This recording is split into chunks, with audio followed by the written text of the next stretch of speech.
Well,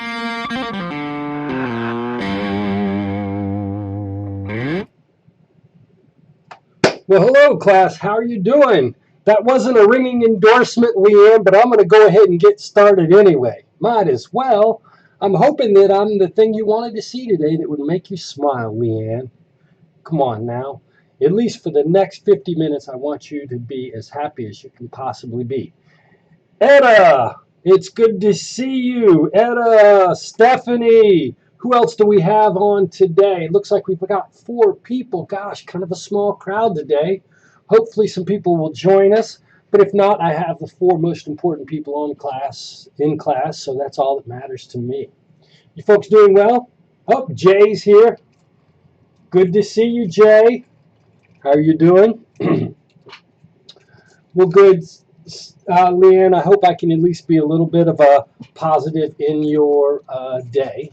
If nothing else goes right, at least you get to see Dr. Roddenberry act a fool for an hour. Okay? Hello, Alex. Good to see you. I hope you started on the research we talked about. I'm looking forward to working with you later this semester, big guy. Okay? Hey, I just sent an announcement around and put an announcement on Blackboard telling you that if you're coming to Wednesday night's webinar, you need to prepare by watching the video that I've posted for you. If you don't watch the video, you will get absolutely nothing out of the Wednesday webinar. So it's very important to me that you watch this 50-minute documentary. I think it's absolutely fantastic and fascinating. And if you're into this class in developmental psychology at all, I promise you, you will find this to be a fascinating video. You can watch it on 1 1/4 speed like Ashley Guthrie suggests, and that'll get you through it a little bit faster. But I do want you to watch it. In order to kind of force you to do this, I'm going to have a simple pop quiz on Wednesday night, testing your you're watching it. You don't have to know anything deep or profound, but I'm going to be able to tell if you watch the video. So please make 50 minutes of your time, or 40 minutes if you decide to watch it on 1.25, to watch this video for me. Okay? It's going to be an easy pop quiz, Leanne. It's not going to be a hard one. It's just going to tell me if you watch the video at all. That's all I want. I just don't want any free riders in there on Wednesday night. If you watch this video, I promise you will really think it's kind of cool, okay? No, you're not going to write an essay.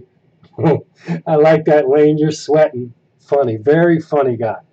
I promise it'll be super easy. Just enough to make sure that you've watched the video. Okay, no essays, right? Absolutely no essays.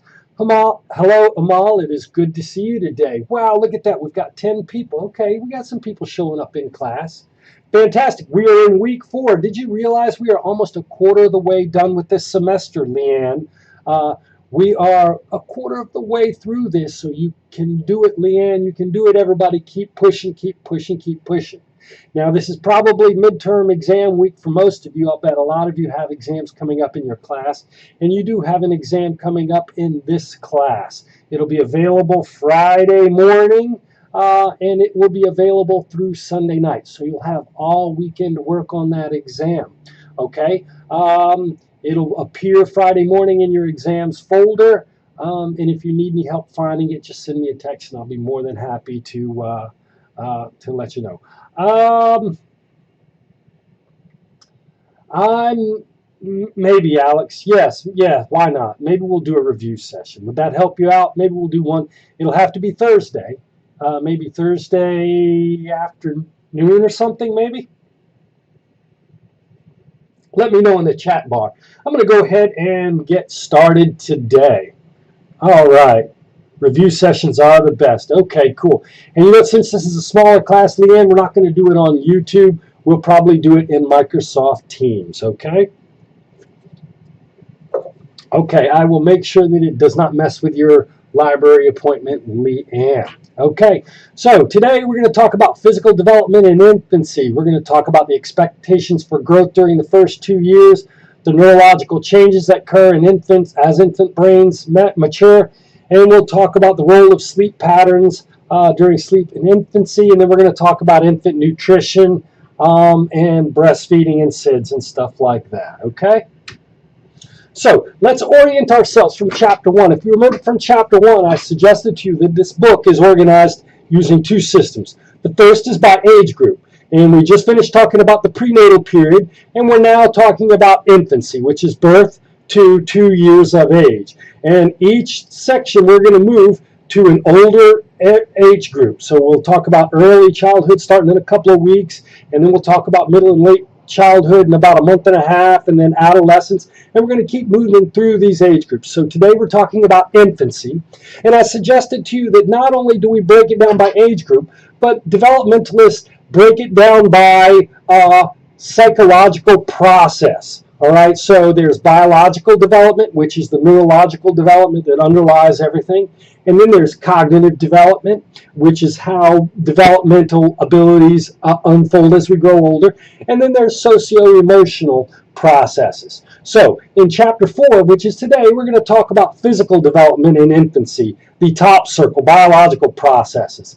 Chapter 5, we're going to talk about cognitive development in infancy. And then in chapter 6, we're going to talk about socio-emotional development in infancy.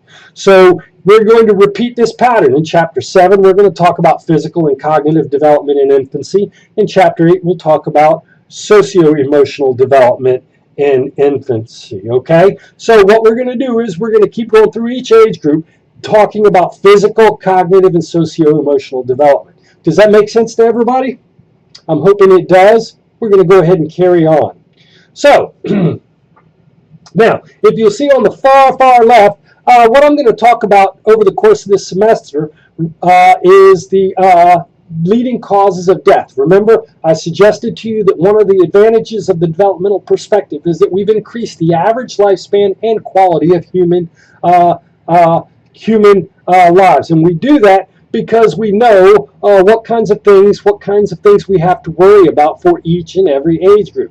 Now, if you look at this, what we have right here today is the leading causes of death for children under the age of year. And what you're going to see is congenital abnormalities or birth defects are going to be the leading cause of death during this particular age group. So really, as we talked about with having a healthy pregnancy and looking out for developmental problems and genetic and chromosomal problems, doctors are interested in those things because that's what's most likely to kill you during the first year of life. And you'll see, and in fact, younger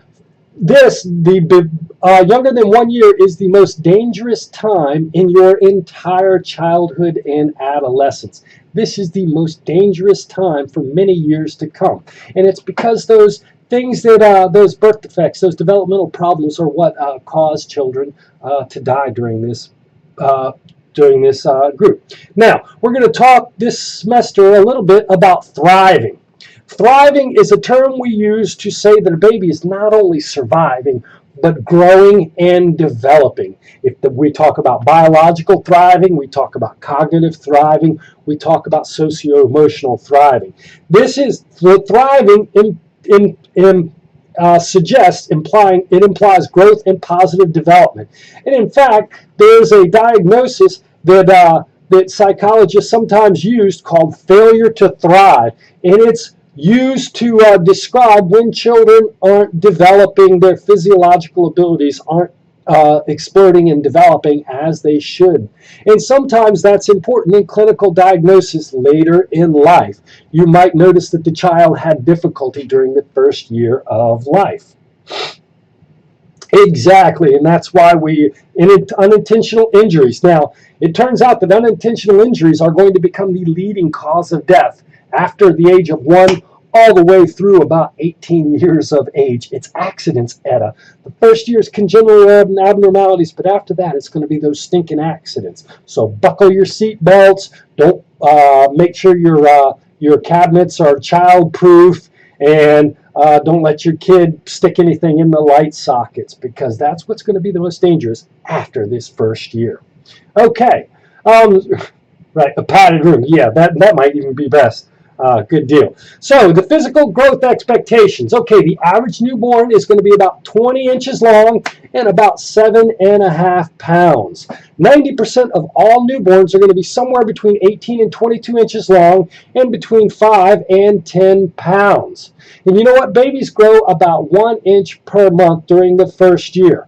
By the time your kid's 2, their weight is going to have tripled to close to 26 to 32 pounds, and their height is going to increase by 50% to an average of 32 to 35. Think about it. How many of you are going to triple your weight in the next 2 years? I hope not. How many of you are going to grow 50% in the next year? We definitely hope not, right? I'm 5'6", I'm not going to be 8 foot by next year, right? We grow the most during the first couple of years of our life. That's when the growth is fastest. And your doctors are going to be evaluating your growth and your weight to make sure that you sort of fit into our growth expectations. Doug, it's good to see you. Leanne, you can't be any shorter compared to females than I am compared to males. I top out at about 5'6.5" on a good day. I always was the short, runty kid in class. Now, the weird thing about growth is it's kind of episodic. We don't grow smoothly. Actually, we show jerks and stops. So, you know, kid just will seem to have a growth spurt and then won't grow for a while and then maybe just spurt another little bit of growth. So growth is quite episodic. You are perfect size, Leanne, at 5'1". Now, check this out. Children develop, if you look at children's abilities, their abilities are going to follow 2 basic patterns. There are 2 patterns of growth that you'll see in babies. The first is called the cephalocaudal pattern, and the second is called the proximodistal pattern.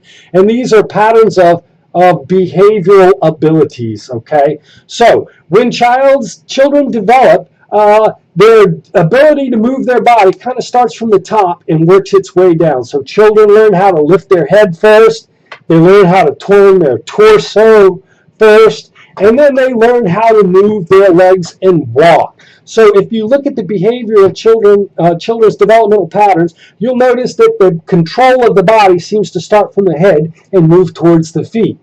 And the same with moving inside to outside. With behavioral abilities, children's ability to move their torso, then their arms, precedes their ability to move their fingers. We call that the proximodistal pattern. So as we look for children to develop, we see that their abilities develop from inside towards the middle of the body, towards the outside, and from the head towards the feet. The cephalocaudal and proximodistal pattern. Okay, now gross motor behaviors are those kinds of motor behaviors that take large muscles, like moving your neck, moving your spine, moving your legs, or moving your arms. Fine motor behaviors tend to develop after gross motor behaviors, and they're behaviors that use small muscles, like using these fingers or learning how to talk and move those lips real well. And those are fine motor behaviors. An example of a fine motor behavior, children learn how to grab things in their hands, like this first. And then children will learn how to grab things in their fingers. This is actually a very developmentally important ability that most apes can't do because their hand isn't shaped properly. Pincer grasp is the thing. The ability to pinch something between your thumb and your forefinger is what separates you from all the other unevolved hominids out there. Is everybody following me so far? Now, here's the deal. When you were born, and I don't know if Crystal's still here. Crystal is here today, but she posted a funny picture on Facebook this weekend talking about how funny babies look in prenatal development. You see this little alien over here on the far left hand corner. Notice how big that head is relative to the body. And then you see a newborn. A newborn's head is 1/4 the size of its body at birth.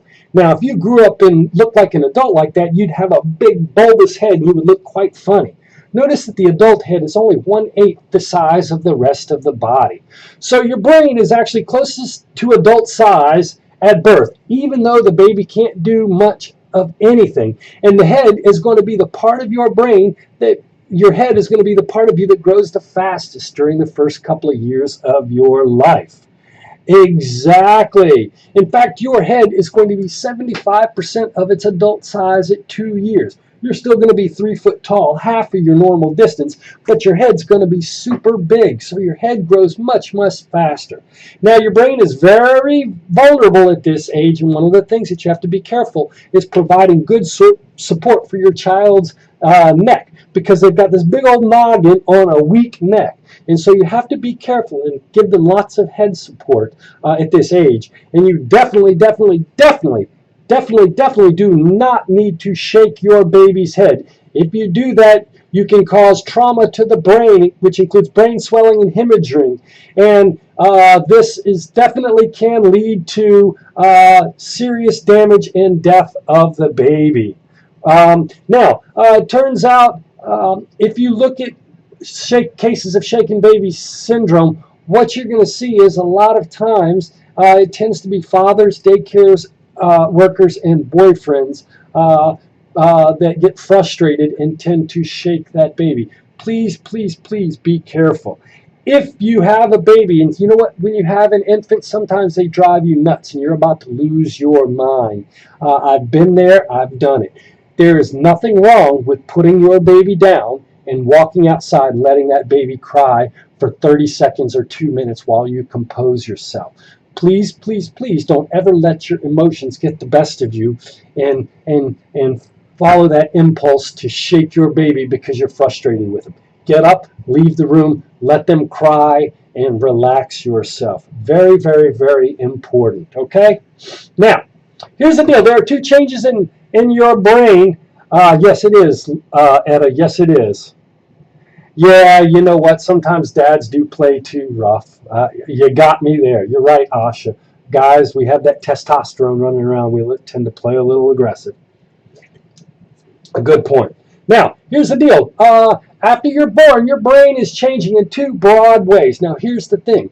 Your brain already has all the neurons that it's going to need. And it has all the different localized brain areas that you're going to need. If you remember from Psych 150, I talked about brain localization and the fact that you have different spots on your brain that control different things. Vision in the back of your brain. Your motor cortex right here moves your body. Your Broca's area right here allows you to talk. Your fusiform gyrus allows you to remember faces, right? So we have all the brain areas, but yet children are still completely helpless. And this is because their brain is not matured in 2 basic ways. They haven't developed myelin tissue in their brain, and they haven't their brains haven't wired together. Now, these 2 changes occur in neurons during the first years of their life. And actually, myelination takes 25 years to complete. And myelin is simply the genetically driven growth of myelin tissue along the axons of larger neurons, okay? Myelin tissue. Remember we talked about axons and they have that myelin tissue that grows around them? You're not born with the myelin tissue. That comes after birth. And as different areas of your brain myelinate, you become able to engage in the abilities that those parts of your brain control. Now, it turns out that your brain myelinates at different speeds. Your visual cortex, your motor cortex, right, and your sensory cortex myelinate first in your body, allowing you to move, use your senses, and see, right? And so those areas myelinate first. Your memory area, your complex analytical part of your brain in your parietal lobe and your frontal lobe, which is responsible for impulse control and planning, those areas of your brain myelinate later. And this is why children can be so impulsive and cry, and that seems to be the maturity, seems to be the last part of people's behavior that matures. And so as these different parts of the brain mature and myelinate, the abilities they control tend to become more adult-like. Myelination speed and time varies by location, and until you're 25, your brain is not done forming. Do we have any 25-year-olds out there like Dr. Roddenberry whose brains are completely done? The rest of y'all young folks probably have a little bit of myelination left to go in the prefrontal cortex, which is why sometimes you don't make good judgments like us old folks do. Okay? Now, the second other change that occurs in the brain is dendritic growth. Here's the deal. As you stimulate it, when you have a baby, the most important thing you can do for your baby is play with your baby. Talk to them, show them everything you're looking at, tell them about everything.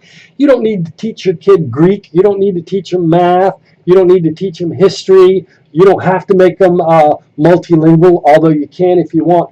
Really, the way you bring up, and some parents get uptight about starting their kids' classical education too young. Really, now is not the time to teach your kid their ABCs or anything like that. Instead, all you do is just show them the world. And as you show your kids the world and let them listen to things like Etta says, or let them look at things or tell them what you're doing, you're stimulating their little brain. And when brains get stimulated, action potentials get generated. And when neurons start to stimulate one another, their little dendrites start to grow together in a process we call dendritic growth. So as you use a neural connection, that neural connection gets more complex. And what happens exactly, Heather? Yes, wow, good book, good book. Oh, goodness me.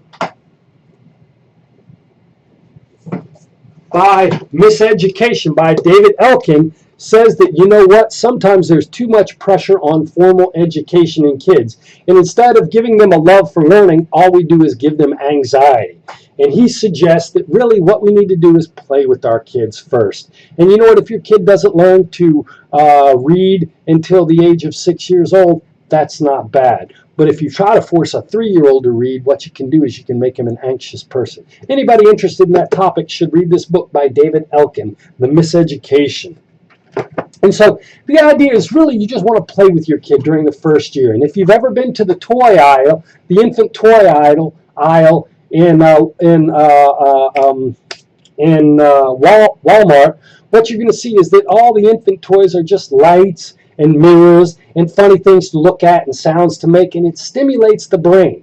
As neural connections are formed, as you stimulate the baby's brain, neural connections are formed. And if you'll see the pictures over here on the left, you'll see the baby has these neurons at birth, and then they still have the same number of neurons at 6 years of age, but there's more connections between those neurons. In fact, it's really what we get is an overexuberance of connections. These neurons knit together, and you actually get more connections than you need. And so as an ability matures, your brain finds one pathway that works better than the other pathways. And then the pathways that aren't used, that were grown, actually begin to die off in a process we call synaptic pruning. And so as brains are stimulated, they get a ton of connections and then limit it to the connections that they really, really need. And what this allows is your brain to shape itself to the environment that you find yourself in. We sometimes refer to this quality of the brain to shape itself to its environment, neuroplasticity. And the reason that this is that detecting disabilities in children and neurological problems early in children is that the earlier you can identify this problem, the earlier you can provide treatment, which allows the brain to rewire itself and minimizes the impact of neurological problems. Any questions so far? Remember, stimulation is key. Stimulation is key. All you got to do is play with your babies. Now, let's see. Oh, I'm going the wrong way. Excuse me. All right.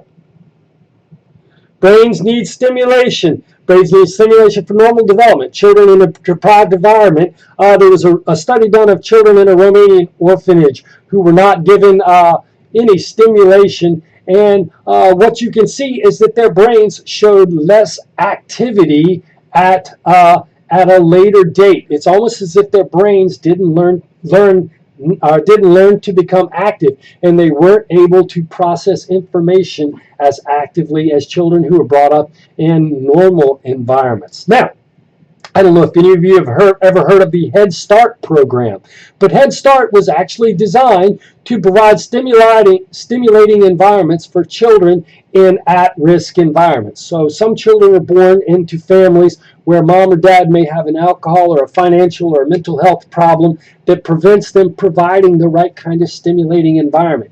And these children go to school with brains less ready to do the rigors of schoolwork. And so Head Start was started many, many years ago to sort of help scaffold these children who are not getting this kind of brain stimulation. All right, now, here's the deal. I talked to you about maturation and about pluming and pruning. Really, the way most developmental psychologists think is it's not the genes and it's not the environment. Instead, your genes provide a blueprint and your brain begins its initial wiring, okay? But it's all about the environment. The environment builds the blueprint that your brain starts. And when you watch the video tonight, or this week that I want you to watch for Wednesday class, they're going to talk about the effects of nature and nurture. Nature is the blueprint, the genetic blueprint that your brain comes with.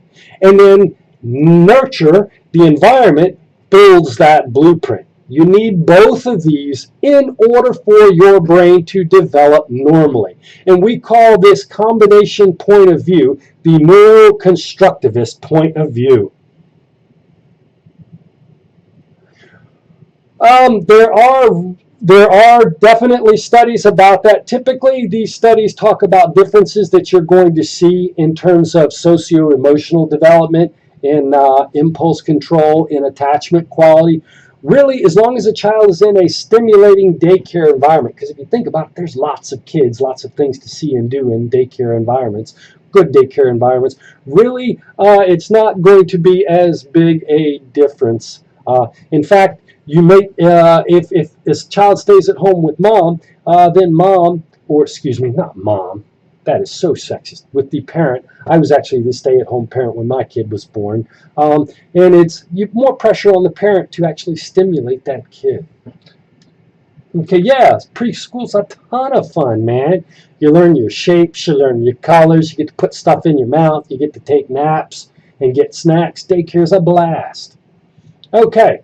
Now, examples of neuroplasticity. The brain demonstrates both flexibility and resilience. The brain's ability to change and adapt as a result of environmental challenges is known as neuroplasticity. I don't know if any of you have ever heard of Ben Underwood. This guy actually lost his eyes to cancer at the age of 3, and he learned to hear by listening to sound. He actually learned to hear with his ears. Ben, before he died, was able to echolocate. And he could see just as well as any of you could with his ears. And that's because his brain rewired due to the missing eyes that he had. Yes, okay, yeah, he's an interesting case from developmental psychology. And then you see this guy, Michael Rainbane, right here. He actually, his right hemisphere and other areas organized to take over the language functions and process that were missed from his left hemisphere. I actually had a student in one of my developmental psychology classes in nursing school many, many years ago who was born without a left frontal lobe, and she was just as normal as any of you. Yeah, the cancer came back and killed him, sort of a sad story. But if any of you are interested, I can share the 1-hour documentary of Ben Underwood, the guy who sees with his ears. Amazing. Now, children sleep a ton during this age. And really they sleep because we believe that children sleep because we think while they're sleeping, their brains, it's actually stimulating itself and growing and becoming more intelligent. So we think that sleeping allows the brain to repair itself and also allows the brain to self-stimulate and increase synaptic connections between neurons. And it turns out that if you study older adults, people who get good sleep the night before they have a test and get good REM sleep actually show better memory than those people who get up and study, or who pull all-nighters, or those people who study in the morning before the exam. So we believe that sleep is very important for learning. Children have to learn the most, therefore they sleep the most. Now, an important part of sleep is REM sleep. In fact, you can lose all other kinds of sleep, but not REM sleep. So if you don't get to sleep tonight and you miss 8 hours of sleep, you don't need to get 16 hours of sleep tomorrow night to catch up. But the 8 hours of sleep that you do get will include more REM sleep. REM sleep is so, so important. Okay? Why do kids hate to sleep? You know, because they're silly. They haven't learned anything yet. For me, as a 50-year-old man, catching a nap is the most amazing thing, right? So, kids sleep, newborns sleep on average 18 hours a day, right? And the weird is, and when they start sleeping, they don't sleep a long period of time. They don't show the periodicity that we typically do, sleeping an 8-hour period and then waking up during the day. They instead tend to sleep in small little patches, which makes it very difficult if you're raising a infant child, because you can't get any sleep because your kid's going to be awake at 3 or 4 in the morning. Now, most children do sleep through the night by about 6 months. And you know what? By the time your kid's 2, they're sleeping an average of 12 hours a night. So they go down from about 18 hours of sleep as newborns to 12 hours at night. Now, the weird thing is infants spend almost 50% of their 18 hours in REM sleep. That's 9 hours of REM sleep a night. If you think about it, infants' brains are really having to wire themselves together quickly. By the time you get to about the age of 2, your REM sleep drops down to the normal percentage of your sleep cycle, which is about 25% of the time. And you adults, if you spend 8 hours of sleep at night, you probably dream about 20 to 25% of that time, about 2 hours. If you sleep 6 hours a night, you probably are in REM sleep about an hour and a half every night. So after infancy, when we spend 50% of time in REM sleep, that goes down, and we only spend 20 to 25% of our time in REM sleep. But REM sleep is it is the one part of sleep that you cannot miss and be okay. Now, infant sleep-related problems affect 15 to 25% of infants. Either they have trouble staying asleep at night, or they can't go to sleep at night. And you know what? If your kid's having sleep trouble at 1 year, they're more likely to have sleep trouble in early childhood. What affects whether or not a child goes to sleep at night? Well, you know what? If the mom is depressed during pregnancy, that may affect the child's ability to sleep at night. If you're introducing early solid foods, so you're really not supposed to introduce solid foods until about 6 or so months. But some parents start feeding their kids spoon jar food a little bit too early, and sometimes these solid foods can upset the kid's stomach and make it hard for them to sleep at night. If your kid's watching too much TV, or if your kid goes to child care, that may disrupt their sleeping at night. And I'm just looking down at the comments. Yes, Heather, sleeping is the best thing in the whole world, right?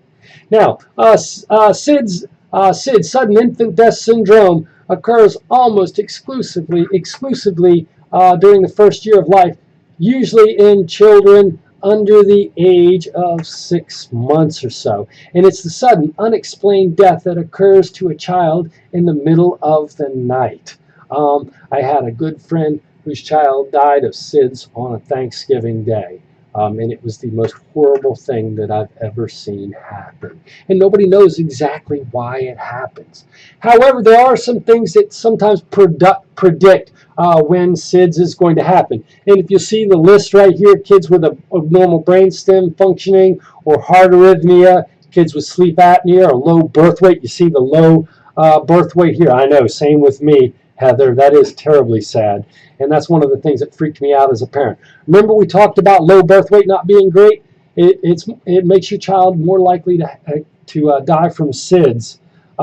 Yeah, and that's kind of getting, 8 months is even kind of getting old. My friend's baby died at 9 months, which is at the old.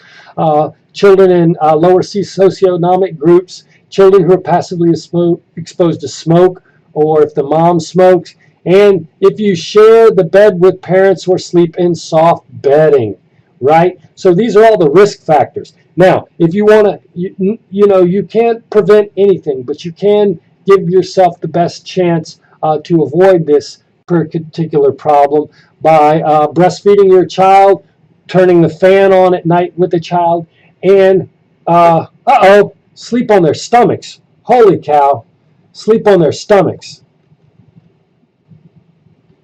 I've got that wrong. Holy cow, do you see that? Sleep on their backs. I'm going to change that. That is a complete typo. I had that up as a risk factor, and I moved it down to here, less common, without changing it from backs to fronts. I am so sorry.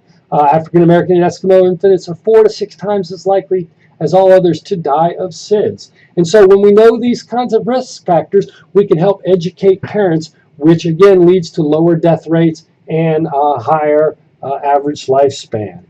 I will fix that typo as soon as I get out of class. Now, breastfeeding versus bottle feeding. Which is better for your child? You know what? If you decide to bottle feed your child, that is okay. When we got pregnant with our first child, I don't know how you folks were, and Heather, you may be, it sounds like you have a child, so maybe you can jump in here. But when we got pregnant with our first baby, I was positive that my wife needed to breastfeed. And my wife was positive that there was no way in hell she was going to bottle feed. And I realized that since it wasn't my body, I needed to shut up and let her do what she needed to do. That was one of those times when I realized that I was not in charge. It was kind of funny, actually, how she straightened me out. But you know what? Whether you decide to breastfeed or bottle feed is up to you. And I do not want to make you feel that you should have to do one way or the other. Now, your book will suggest that breastfeeding does have some advantages compared to bottle feeding. All right. Now, here's the deal. Children who are breastfed are less likely to have infections of the gastrointestinal or respiratory tract, less likely to wheeze, may or may not be related to asthma. They're going to have fewer sinus and throat infections. They're going to have less likely to go to the hospital for various infections, including middle ear infections. Your book suggests that they're less likely to become overweight or obese in childhood, adolescence, and even adulthood. And this does seem to be preventative against the development of type 1 diabetes in childhood. And as we said on the last page, less likely to suffer from SIDS. Now, you know what? It's actually good for the mom, too, because they suggest that maternal benefits, mothers are have a lower incidence of breast cancer and ovarian cancer when they breastfeed, and they also have a lower rate of type 2 diabetes. None of this is experimental. This is all correlational research, but it suggests that there seem to be positive outcomes associated with breastfeeding. Now, this is not reduced to a risk of developing allergies. Not linked to a reduced risk of developing allergies. And you know what? This also doesn't really affect the mother-infant bond either. You can get just as close with your baby as a bottle as you can with a breast. It doesn't matter. This does not affect your ability to bond with your child. Now, mothers, as a general rule, there are advantages to breastfeeding, but mothers should not breastfeed if they are infected with an infectious disease like HIV, if they have active tuberculosis, or if they're taking any drug which can be teratogenic, right? And it helps the mom lose weight faster. Oh, double, triple bonus, Heather. There you go. All right, folks. If nothing else, I would go with that, because as an older guy, I'm always trying to lose that last couple of pounds, right? Now, breastfeeding can be physically difficult. I don't know how it was for you, Heather. And remember, these studies aren't causal. They're all correlational. And there's really no evidence that this improves the psychological functioning of your child.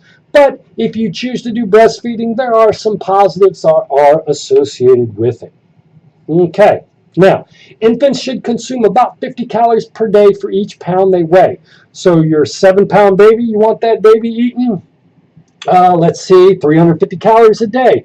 10-pound baby, 500 calories a day. So you want to give them enough calories to grow. And as motor skills improve, infants change, moving from suck and swallow, which is the bottle and the breast, to chew and swallow movements, which allow them to eat solid foods. And one of the funny things is when you try to feed a child for the first time with a spoon, they actually don't know how to eat and they'll spit the food out with their tongue. It's kind of funny.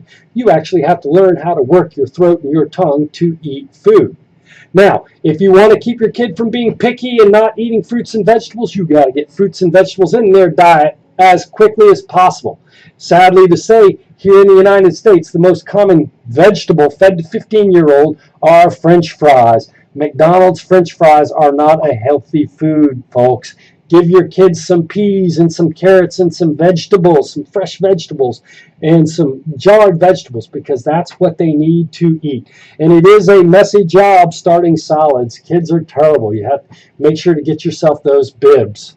Now, breastfeeding's impact on a worldwide problem. Now, the thing is, breastfeeding is good, but if the mom's not getting enough herself, the breast milk is not going to give enough for the child. So a protein deficiency can occur in early weaning of children in countries with inadequate sources of nutrients or unsanitary conditions. All right, so you need to breastfeed. Breastfeeding is good, but you know, when you move the kid off breast milk, you need to make sure that the child is getting proper nutrition, because in impoverished countries, man, these kids aren't getting enough protein. This can lead to problems, physical, cognitive, and socio-emotional developmental problems. You know what they say? In developing countries, only 25% of parents meet optimal feeding practices, and it's because they just don't have the food for their children, the protein and the calories for their children. And then your book talks about a research study in India that showed that children suffering from chronic malnutrition scored more poorly on tests of attention and memory than children with a sufficient diet. So not only is it going to affect the physical development of your child, it's actually going to affect their intellectual abilities. So good nutrition for your child is important. It's easier here in America or in developed countries, but make sure that you're not just giving your kid French fries. And as Heather says, with those babies, you feed them up and then you hose them off. Absolutely, Heather. I love that. I love that. Holy cow. All right, I sped through that because I thought I had more and I didn't know if I was going to get it all. I think I've gotten to the end of the lesson. So remember, this is when we're studying kids. We're studying the biological physical development in infancy. Remember, children have these growth expectations. The most likely cause of death is birth defects, and we're interested in seeing children thrive, okay? And failure to thrive is when they don't grow, okay? Remember that behavioral abilities develop along a particular pattern from head to toe and from middle to out, and the difference between gross and fine motor behaviors. I'm sorry for speeding through, Leanne. I was running so behind in my introductory class this morning that I was 53 minutes in and I still had one slide left to go. Okay, neurological development. Remember, the brain grows faster, but it's still undeveloped until we're 25 years of age. The brain's vulnerable, so don't shake your baby. The two changes in the brain are myelination, which is the growth of the fatty tissue, and then you stimulate your kid to cause their dendrites to grow. Here's a picture of dendritic booing and pruning. And stimulation is key. Early experiences in the brain. If your kid is understimulated, their brain will not develop all the neural connections that allow it to be as active as it needs to be. And I told you about the Head Start program, which was designed to fix that particular problem. And I suggested it's important for this video that you're going to watch this week that you need to be familiar with the neuroconstructivist point of view. It's not just your genes and it's not just your environment. Your genes can create the blueprint. The environment builds that blueprint. Okay? All right. So, folks, let me spin all the way through that. Actually, let me get back to the video. Thank you very much for coming into class today. Remember, don't forget to watch that video, The Baby Human, before Wednesday evening's class. Does anyone have any questions for me before I let you go? Anybody have any questions? Bueller, Bueller, any questions? Heather, I'm sorry, was that, I'm so sorry, Etta. Was it difficult? No, the exam is not supposed to be open book, Heather. Now I'm going to have trouble checking to make sure you don't do that, but please, please, please, give this your best honest effort, okay? I'm sorry, was it too fast this week, folks? I am so sorry. I'm never sure when I'm going to run out of time, Etta, so I want to try to make sure that I get through. I don't want to keep folks too long, but then I don't want to be too quick. Okay. Any questions? It was really good to see you folks. Thank you very much. Is the test yes, the test is going to be multiple choice, matching, and true false. And there is one essay question. One essay question. And if you come to the review session on Thursday, maybe I'll give you a hint as to what that essay question will be. I know, I'm not sure what happened. 13 slides. 13 slides. Yeah, it turns out the first 3 or 4 slides were about neurological development. I probably could have combined those slides and made them a little bit smaller, but I didn't. Oh, these babies being less common had sleeping on their tummies. Sleeping on the tummies, and in fact, I'm going to fix that as soon as I get off of this class. I can't believe I had that as a risk factor. Sleeping on your back is a risk factor. I decided because I didn't have enough preventative factors that I moved that all the way down to the below, but instead of switching it from back to front, I forgot that part. So I will fix that as soon as I get out of this classroom, okay? Any questions? I'm feeling good so far. My throat's a little bit sore and it's hard to talk today, but otherwise I'm feeling good and energetic. So we're going to keep on during these lectures, and hopefully I'll be able to get through this semester without bailing on you. If you don't have any questions, have a great day. Send me a remind text, and I look forward to seeing you Wednesday at lecture. Take care.